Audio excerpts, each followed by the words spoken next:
출애굽기 29장 19절에서 21절, 38절에서 46절. 너는 다른 순양을 택하고 아론과 그 아들들은 그 순양의 머리 위에 안수할지며 너는 그 순양을 잡고 그것의 피를 가져다가 아론의 오른쪽 귓뿌리와 그의 아들들의 오른쪽 귓뿌리에 바르고 그 오른손 엄지와 오른발 엄지에 바르고 그 피를 제단 주위에 뿌리고 제단 위에 피와 관유를 가져다가 아론과 그의 옷과 그의 아들들과 그의 아들들의 옷에 뿌리라. 그와 그의 옷과 그의 아들들과 그의 아들들의 옷이 거룩하리라. 내가 제단 위에 드릴 것은 이러하니라. 매일 1년 된 어린 양 2마리니 한 어린 양은 아침에 드리고 한 어린 양은 저녁 때에 드릴지며 한 어린 양에 고운 밀가루 10분의 1 에바와 찌은 기름 4분의 1 흰을 더하고 또 전제로 포도주 4분의 1 흰을 더할지며 한 어린 양은 저녁 때에 드리되 아침에 한 것처럼 소제와 전제를 그것과 함께 드려 향기로운 냄새가 되게 하여 여호와께 화제로 삼을지니 이는 너희가 대대로 여호와 앞 회막문에서 늘 드릴 번제라. 내가 거기서 너희와 만나고 내게 말하리라. 내가 거기서 이스라엘 자손을 만나리니 내 영광으로 말미암아 회막이 거룩하게 될지라. 내가 그 회막과 제단을 거룩하게 하며 아론과 그의 아들들도 거룩하게 하여 내게 제사장 직분을 행하게 하며 내가 이스라엘 자손 중에 거하여 그들의 하나님이 되리니 그들은 내가 그들의 하나님 여호와로서 그들 중에 거하려고 그들을 애굽 땅에서 인도하여 낸 줄을 알리라. 나는 그들의 하나님 여호와니라.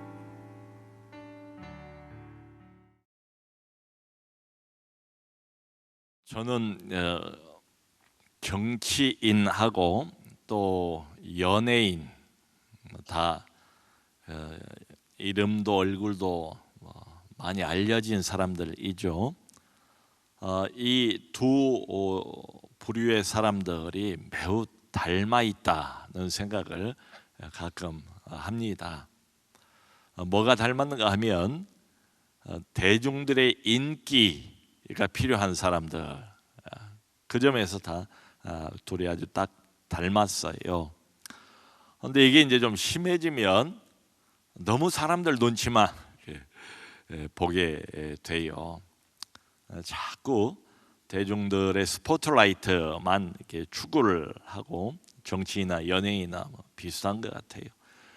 그러다 보면 또 자기 선전, 자기 PR 이게 너무 또 지나치게 되는 이런 경우도 있습니다. 조금 이렇게 멀리 내다보면 이런 자세, 이런 태도는 썩 이롭지가 못한 것 같아요. 자칫 잘못하면 자충수를 둔다 뭐 이런 말이 있잖아요. 왜냐하면 시간이 흘러갈수록 사람들은 저 사람이 왜 저러는가, 그 사람 마음속에 숨어있는 동기를 되게 보게 돼요. 그래서 그 사람의 어떤 진면목을 알게 되는 거지요. 그래서 이게 별로 이롭지가 못해요. 자기 자랑, 또 과대 포장 이런 거, 또 내용은 없는데 들어보면 별로 내용은 없는데 계속 말만 이렇게 내뱉는 이런 거, 목소리를 막 이렇게 높여서 결국은 다른 사람들의 주목, 시선, 집중을 자기가 이렇게 받는 거, 이런 게 이 사람의 원래 의도였구나. 이걸 이제 사람들이 나중에는 이제 알게 되지요. 그럼 점점 더 그 사람에 대한 신뢰가 떨어지지 않겠습니까? 왜 이 말씀을 드리는가 하면 오늘 본문에 나와 있는 요 내용, 이 분위기가 완전히 반대가 되니까 말씀을 드렸습니다.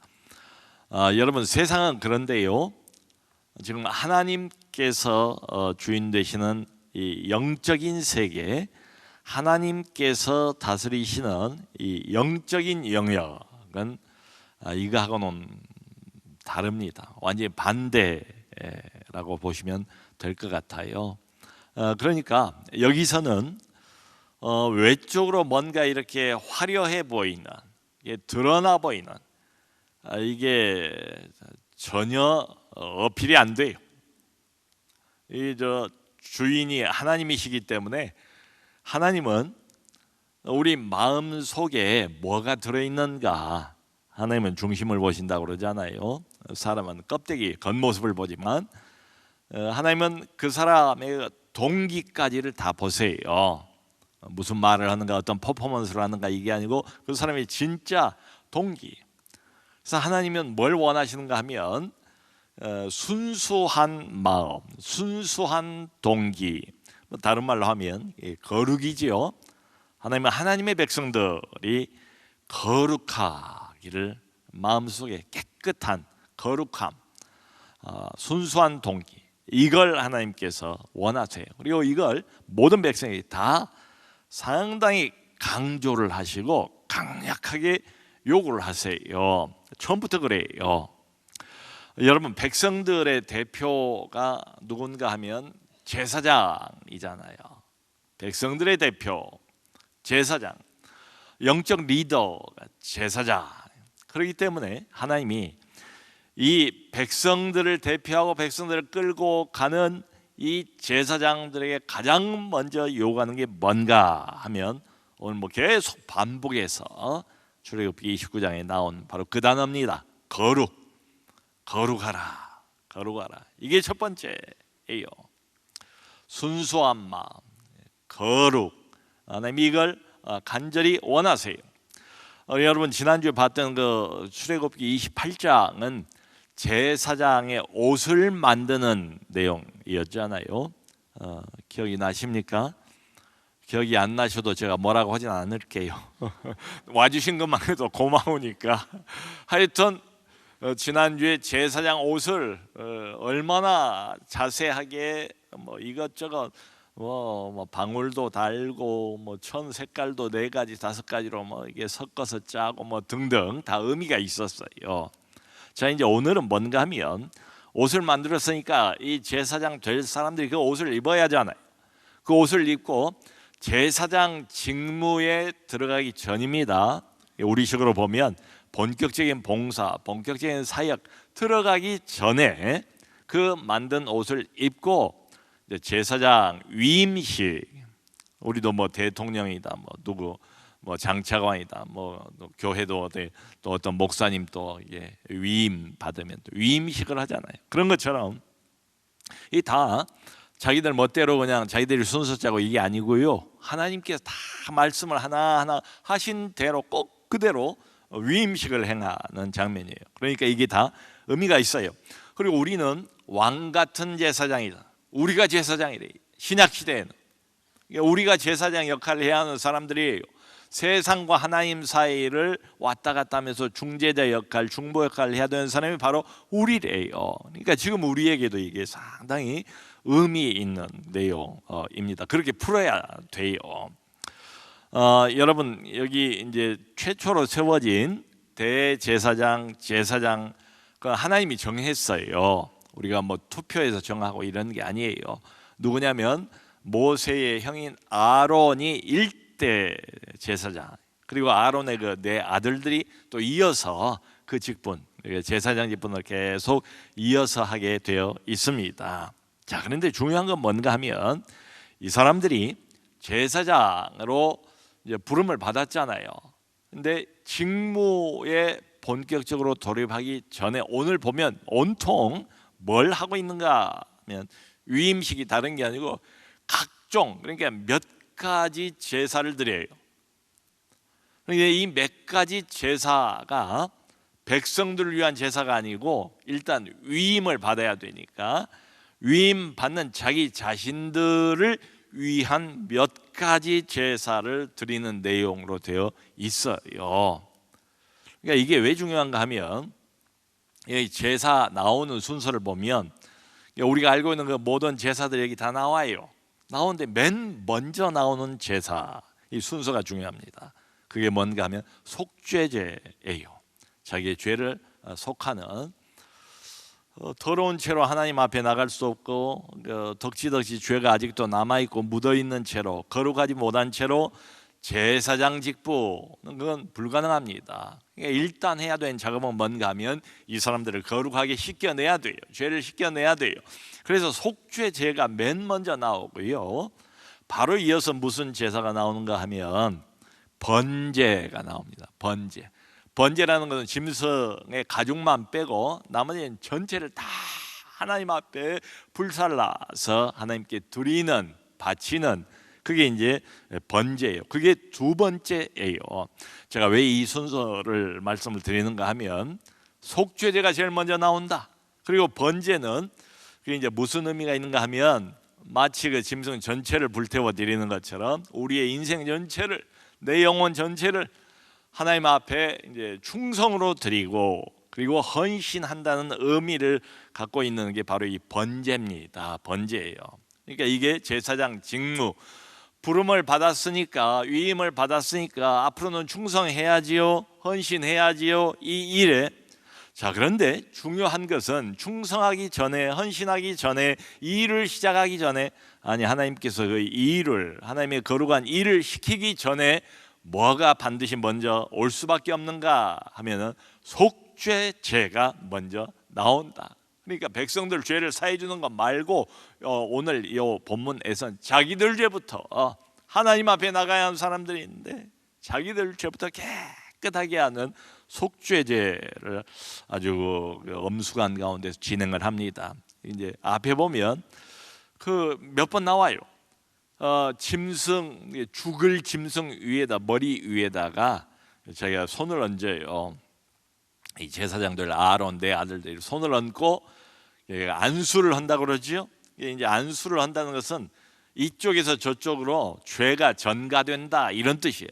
이 안수는 은혜가 전가된 수가 있고, 하지만 오늘 본문에서는 죄, 내가 갖고 있는 제사장으로서 영적 리더로서 있어서는 안 되는 이 죄가 이 짐승에게 전달이 됩니다 라는 표시로 안수를 해요. 그리고는 그 짐승을 잡지요, 짐승의 피를 뿌리지요.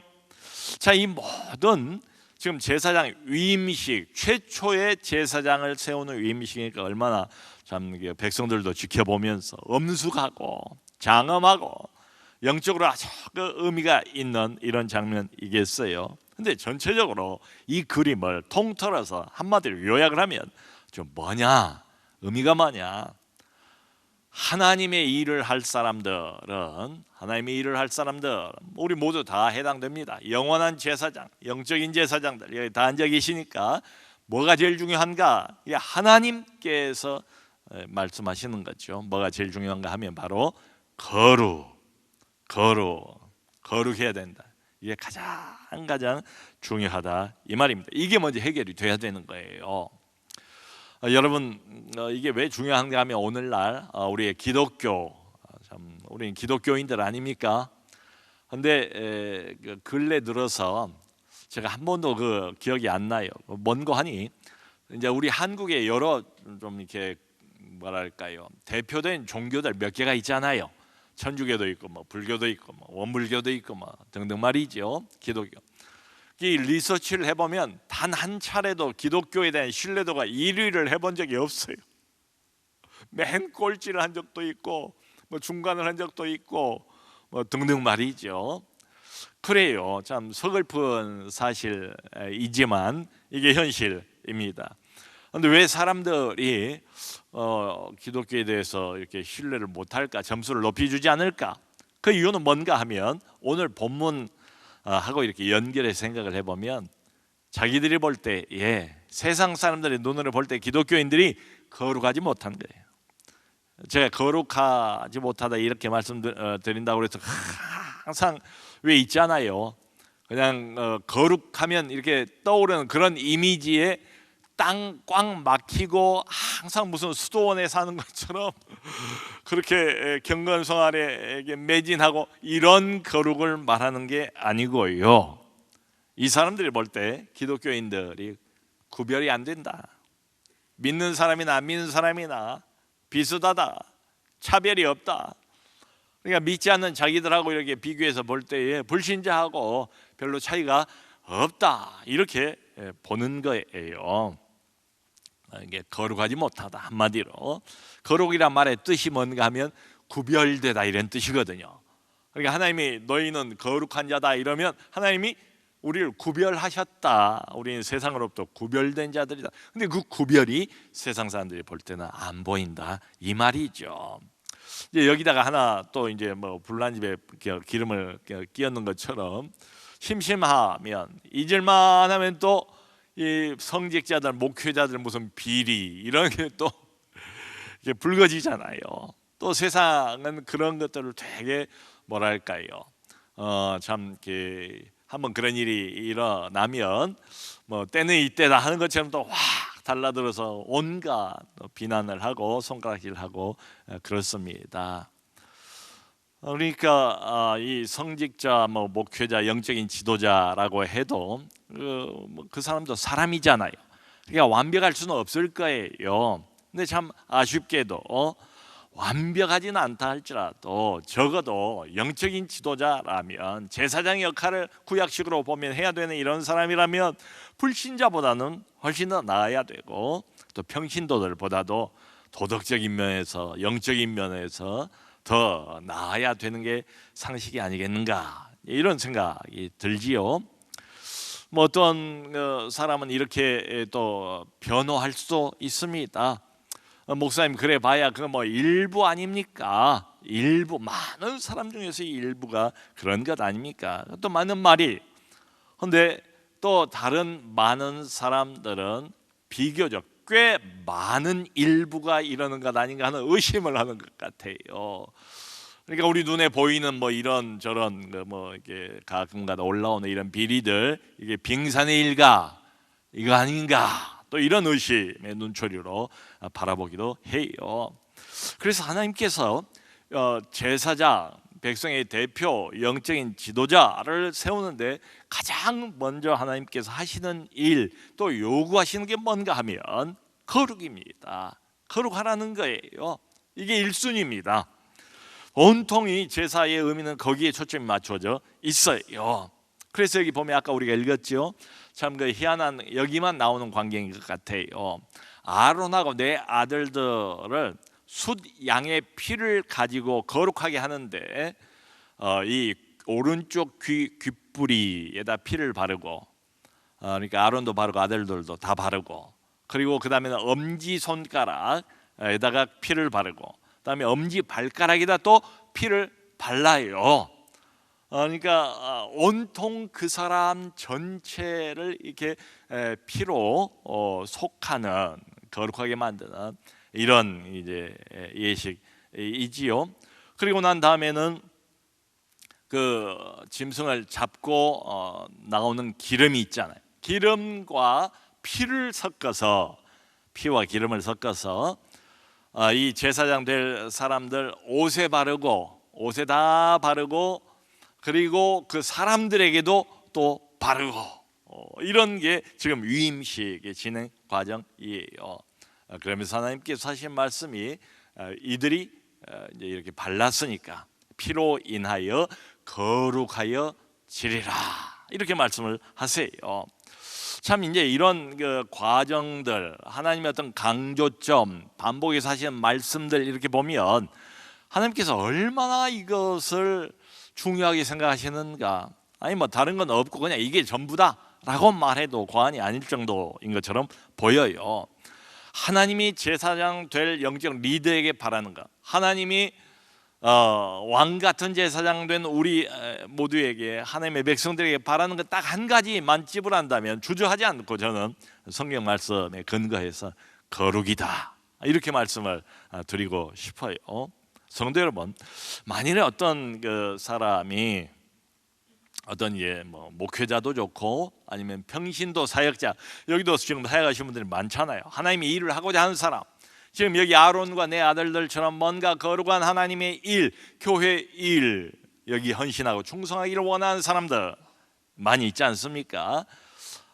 있는데 그 사람들에게 가장 중요한 자질이 뭘까를 우리가 생각해 볼 필요가 있습니다. 예를 들어서 어떤 사람이 좀 인간적인 조건이 부족할 수도 있잖아요. 그 사람의 무슨 경력, 뭐 이력, 뭐 학력, 그 사람의 뭐 외모, 그 사람의 뭐 말재주, 말의 은사, 이게 좀 부족할 수가 있어요. 또 타고난 성격이 뭐 너무 내성적이든지 아니면 너무 외향적이든지 뭐 이럴 수 있잖아요. 타고난 성격이 또 좀 뭔가 리더 되기에는, 사역을 하기에는 부족해 보일 수도 있다 이 말이죠. 근데 여러분, 오늘 본문 말씀에 비추어 생각해 보면 그건 아무 뭐 큰 문제는 절대 아니다. 그건 괜찮다. 괜찮아요. 하나님이 그런 거 아무 뭐 지적도 안 하세요. 암시도 없어요.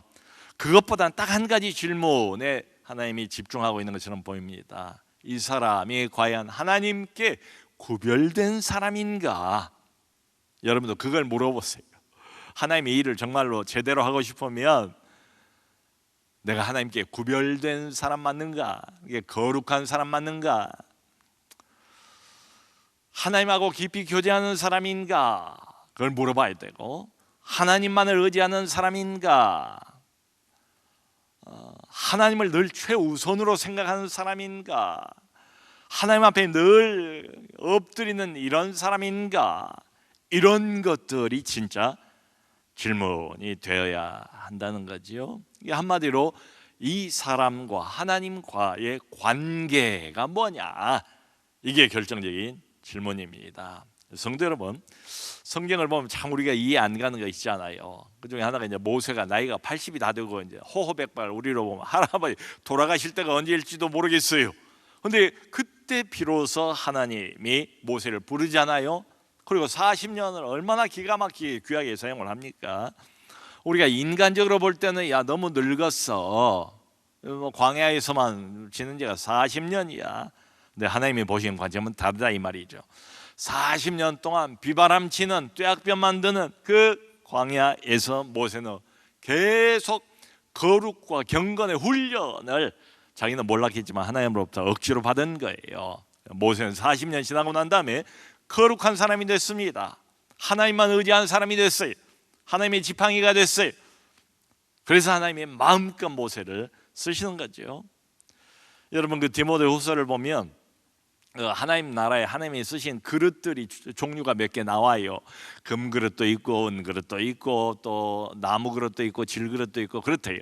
근데 이 그릇들이 천하게 쓰임 받는 그릇도 있고 귀하게 쓰임 받는 그릇도 있대요. 참 이게 어떻게 쓰임을 받든지 간에 하나님 나라에 하나님 손에 의해서 쓰임을 받는다는 것 자체가 얼마나 귀합니까? 기왕이면 이제 우리는 귀한 그릇으로 귀하게 쓰임 받기를 원하죠. 근데 거기에 아주 참 힌트가 나와 있어요. 오늘 본문하고 관련해서 어떤 그릇을 우리 하나님께서 귀하게 쓰시는가? 그러니까 열심이 부족하고 능력이 좀 모자라고 그래서 쓰임을 못 받는 이런 그릇은 없어요. 기준이 그게 아니에요. 뭐라고 말을 하는가 하면 자기를 하나님 앞에서 깨끗하게 하면 귀히 쓰는 그릇이 돼요. 깨끗한 그릇, 거룩한 그릇, 순수한 그릇, 마음이 항상 그 나다나엘처럼 속에 간사한 것이 없도다, 안팎이 같아, 순수한 동기, 정결한 마음, 깨끗한 양심, 그걸 가지고 하나님을 섬기는 그릇. 개인적인 인간적인 능력 차이로 하나님이 사람을 선별하지 않는데요, 그 사람이 얼마나 깨끗한 거룩한 순수한 그릇인가, 이게 결정적입니다. 여러분, 오늘 이 본문 성경을 보면 어쩌다 한번 특별한 때는 거룩해질 수 있을 것 같아요. 우리도 그때는 마음 먹고 그렇지 않아요. 그런데 보면 우리가 아까 나중에 이게 뒤에 읽었던 그 부분이 이제 이걸 의미를 한대요. 뭔가 하면 날마다 거룩하기를 요구를 하세요, 하나님이.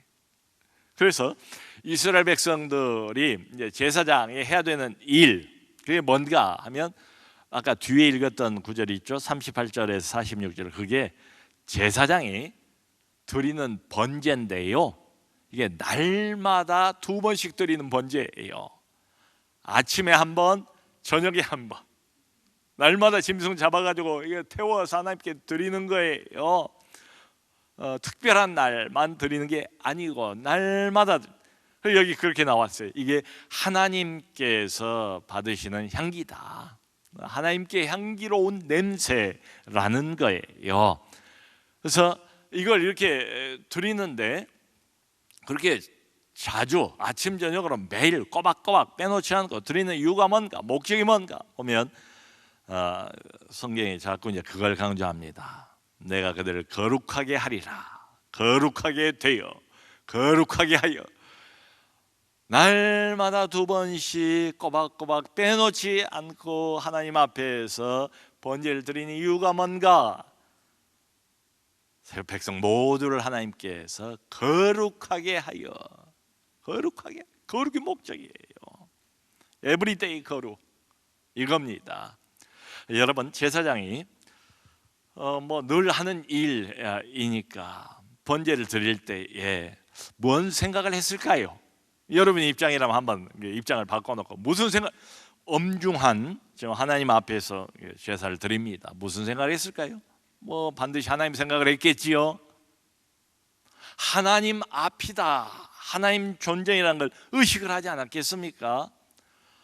여러분, 백성의 대표가 제사장이므로 이것은 무슨 뜻인가 하면 모든 하나님의 백성들이 어떻게 살아야 되는가? 에브리데이, 적어도 아침 한번 저녁 한번 내가 하나님 앞에 서 있다, 하나님을 의식하는 거, 이게 거룩을 지키기 위해서는 대단히 중요한 거래요.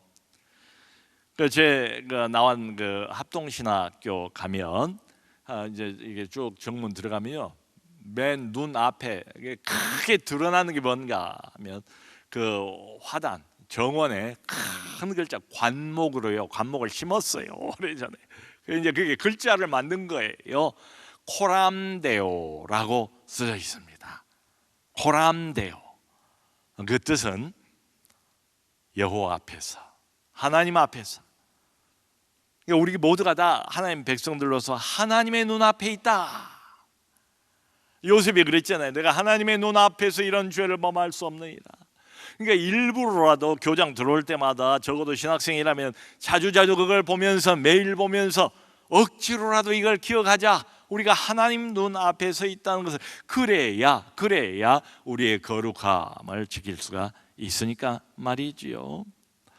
여러분, 우리가 건강 많이 이야기하잖아요. 건강을 참 위해서 운동을 하고 싶은데 그 운동을 규칙적으로 하는 게 얼마나 어렵습니까? 마음먹은 대로 안 되잖아요. 뭐 좀 하다가 또 그만두고 하다가 그만두고 뭐 반복 아니겠습니까? 그런데 결심을 한다고 생각해 보세요. 가까운 그 헬스장에 좀 비싸더라도 회원권을 딱 끊어버렸어요. 한 달 걸 아니면 3달 걸. 그러면 어떻습니까? 돈이 아까워서라도 억지로라도 거기에 매여서 가잖아요. 가서 뭐 땀을 흘리면서 억지로라도 뭐 강제적으로 이를테면 운동을 하지 않겠습니까? 근데 덕분에 어떻게 돼요? 결과는 몸이 튼튼해지는 거지요. 마치 그런 것처럼 우리도 거룩을 위해서, 이게 하나님이 1번으로 우리에게 요구하시는 거니까 거룩을 위해서 억지로라도 때로는 나를 묶어서 좀 복종시킬 필요가 있다. 가기 싫어도 우리 소그룹 모임, 목장 모임, 거기 가면 은혜 받잖아요. 자극 받잖아요. 격려 받잖아요. 하기 싫어도 매여서 억지로라도 매일 성경, 그야말로 매일이라는 단어가 들어가지 않습니까? 매일 보는 거예요. 매일. 억지로라도 보면서 자기가 결국 은혜를 받는 거지요. 우리 영혼이 하늘의 영향을 받는 거지요. 저는 이제 목회하면서 이런 이야기를 좀 이게 들을 때마다 참 감사해요. 가끔 듣는 이야기가 뭔가, 이제 우리 조장, 목자, 뭐 부목자, 여기 봉사하시는 분들 많잖아요. 근데 그분들이 정말 마음을 담아서 이렇게 이야기를 하시는 거예요. 목사님, 봉사하느라고 힘은 좀 들지 몰라도 이게 바로 나의 영성을 지켜주고 있습니다. 봉사 덕분에 기도 안 할 수 없고, 목장을 운영하는 책임자고 리더 역할을 해야 되니까 그 덕분에 말씀 읽지 않을 수가 없고, 억지로라도 묶여서 이 일을 하면서 자기들의 은혜를 받는다 이 말이지요. 여러분, 그래서 할 수만 있으면 자주 하나님을 의식할 필요가 있다. 그래야 이게 이제 거룩에 점점 가까워지는 거예요. 근데 이게 혼자는 절대로 안 돼요. 그래서 공동체가 필요합니다. 자극이 필요하다고요. 자, 그러니까 오늘 이 말씀을 이렇게 보면서 우리식으로 좀 적용을 해보면, 하나님이 가장 중요하게 여기시는 것은 얼마나 열심히 있냐, 얼마나 뭐 일을 많이 했냐, 성과가 어떠냐, 성취가 어떠냐, 뭐 교회를 몇 명을 더 뭐 불렸느냐, 이런 것을 하나님이 그렇게 성경에 보면 없어요, 그런 이야기는. 하나님이 근데 항상 요구하시는 건 뭔가, 이때나 지금이나, 아까 디모데서니까 바울의 이야기 아니겠어요? 항상 거룩이에요. 거룩, 구별된 그런 삶을 요구를 하시는 거지요. 그러니까 우리가 이 거룩을 위해서, 또 경건을 위해서 좀 의도적으로 그리고 규칙적으로 이걸 좀 훈련할 필요가 있습니다. 그러니까 억지로라도 의도적으로 규칙적으로 예배를 드리는 거죠. 규칙적으로 의도적으로, 마치 하루에 2번 아침 저녁으로 꼬박꼬박 제사를 드리는 것처럼 그렇게 말씀을 보는 거죠. 그렇게 기도를 하는 거지요. 자, 여러분, 이렇게 하면, 말하자면 거룩의 연습과 훈련을 계속 지속적으로 해나가면 여기 결과가 살짝 암시처럼 나와 있는데요, 이런 말이 있어요. 43절을 보면 내가 그들을 만나리라. 할렐루야. 그리고 또 45절을 보면 내가 그들의 하나님이 되리니. 할렐루야. 여러분, 이게 왜 중요한가 하면요, 이미 하나님의 백성 맞잖아요. 그들의 하나님 되신 거 맞잖아요. 객관적으로는. 그러죠? 그들을 만나시려고 지금 성막 지으라 말씀하시는 거 맞잖아요. 자, 그런데 이걸 한번 꼭 생각했으면 좋겠어요. 뭐냐면 성막이나 성막 제도나 이 모든 것들은 다 뭡니까? 일종의 심볼이에요. 상징이에요. 하나님의 임재의 상징이에요. 자, 상징이라는 것은 자칫 잘못하면 상징으로 끝나버릴 수가 있다. 상징은 상징일 뿐이고 실제가 안 될 수가 있다. 얼마든지. 그러니까 성전 앞에 놓고 온갖 범죄를 다 저지르니까 결국은 성전도 다 하나님께서 밟아버리신 거 아닙니까? 근데 이 거룩을 아침 저녁으로 뭐 제사를 통해서 이제 이게 표현이 된 거예요. 거룩을 실천을 했더니 결과가 뭔가 하면 내가 그들을 만나리라. 내가 그들의 하나님이 되리라. 그렇게 말씀하시잖아요. 이게 무슨 뜻입니까? 우리가 정말 하나님이 그토록 바라고 요구하시는 그 구별된 삶, 거룩, 이것을 실천을 하면 상징이 아니라 하나님을 만나는 게 실제가 된다 이 말이죠. 하나님이 정말로 우리 가운데 오셔서 우리 삶 한복판에 오시고 우리 영혼 한복판에 오셔서 내가 그들의 하나님이 되리라. 실제로 하나님이 되신다 이 말이죠. 할렐루야. 여러분, 그러므로 그냥 되진 않습니다. 이 거룩과 경건은 연습이 필요하고 훈련이 필요해요. 아까 나온 것처럼 매일 에브리데이 연습해야 되고 훈련해야 되고, 운동선수들도 하루만 이틀만 이거 쉬잖아요. 벌써 감이 달라진대요. 매일 해야 돼요. 귀찮더라도 억지로라도 하루에 2번, 예를 들면 그대로 아침에 한 번, 저녁에 한 번 이렇게 꼬박꼬박 마음을 담아서 규칙적으로 말씀을 읽고 그리고 기도하는 그런 사람이라면 아까 결과가 나왔잖아요. 내가 그들을 만나리라. 내가 그들의 하나님이 되리라. 아마 온갖 마음속에 있는 뭐 예를 들면 우울증, 불면증, 정신적인 무슨 부담들 다 금방 사라지고 말 겁니다. 사랑하는 성도 여러분, 그러므로 여기에 의미가 있다고 생각해요. 그 번제를 상번제라고 부릅니다. 늘 드리는, 항상 드리는, 아침 저녁으로 드린 하나님을 의식하는 거예요. 하나님의 눈을 의식하는 거예요. 내가 하나님 앞에 서 있다는 것을 의식하기 위해서 규칙적으로 하는 거예요. 자기를 거기다 묶어 놓는 거예요. 근데 큰 유익이 있는 거예요. 금요일마다 아무리 바쁜 일이 있어도 이렇게 그 모든 바쁜 일을 뒤로 하고 여기까지 오는 거, 이게 쉬운 일은 아니잖아요. 이게 얼마나 하나님이 고맙겠어요. 하나님을 생각하는 것 아닙니까? 하나님 앞에 나가기를 원하는 것 아닙니까? 하나님과 깊은 교제를 회복하기를 원하는 마음으로 나오신 것 아니에요. 그러니까 하나님이 이런 결과를 주시지 않겠어요? 내가 그들을 만나리라, 내가 그들 하나님이 되리라. 모쪼록 매일 날마다 거룩에 힘쓰셔서 하나님의 임재를 실제로 누리는 우리 모두가 될 수 있기를 주님의 이름으로 축원합니다.